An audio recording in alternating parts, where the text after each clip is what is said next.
judge for the addendum, and he said that what SE and everything is yes. Right. Right. So how does this benefit? Okay, there are two ways I can reply to. One is you're right to make that comparison.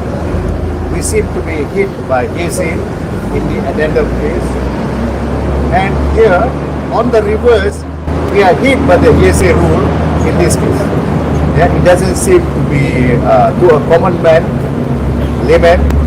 This will look like it is rather contradictory.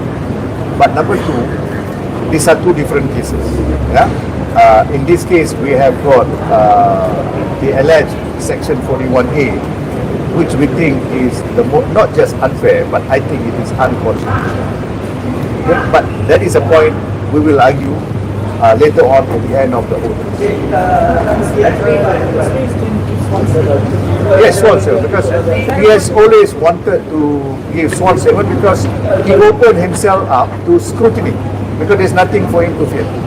But this is like sodomy too, where one statement was a bit strict. No, in the sodomy too is different. There, the selection is to give statement. Okay. It's a bit difficult to address and speak looking at you. Now, so let me come to you, Nisha. So the question is, unlike the other case, my client here wants to be cross-examined because there's nothing to fear. That's why he wants to give a statement on oath. Next. Anybody else?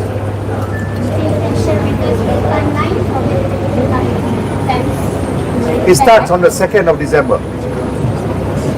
It starts on the 2nd of December, right? Okay. Nancy, I know it's a bit soon to ask, but do you know how many witnesses you could call? Minimum about 11. Minimum. Yeah, but we think as time goes by, because this is fixed even the whole of 2025, there may be more witnesses. Yes? Anything else? Anybody want to ask in Malay? How long does one think this defense will take? It's possible to gauge. It depends on the draft examination and so on. There are some witnesses that will be put on witness statement. Like Datuk Sri Najib, we are trying to put it on witness statement. But there are some other witnesses that will be subpoenaed. That means they are forced. Those witnesses will be witnesses that will be a free fall. I mean, you ask question, he answers impromptu. Alright, that will take a long time. Okay? Any witnesses offered to you? Yes, we have indicated. We have indicated already. Any other question?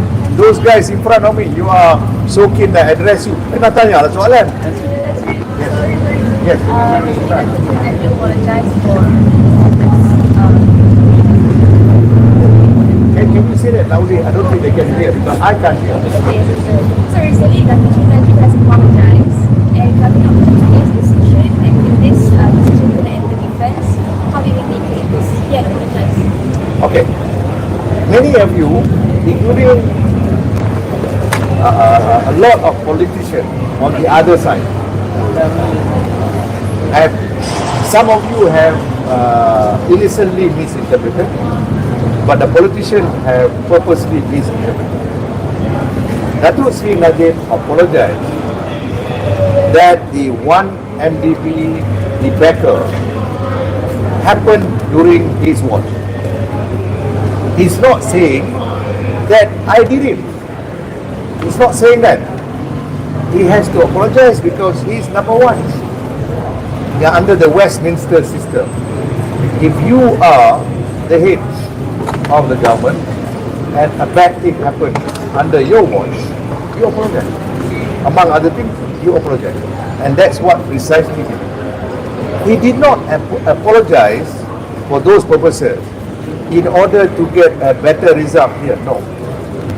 He thought that it was already due for him to apologize merely because it took place during his watch. Yeah? He's not saying he's guilty criminally or negligently or recklessly. Yes. Anything else? See, why now? Why after all this stuff?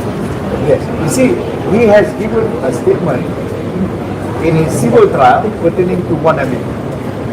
He is being consistent after looking at all the documents.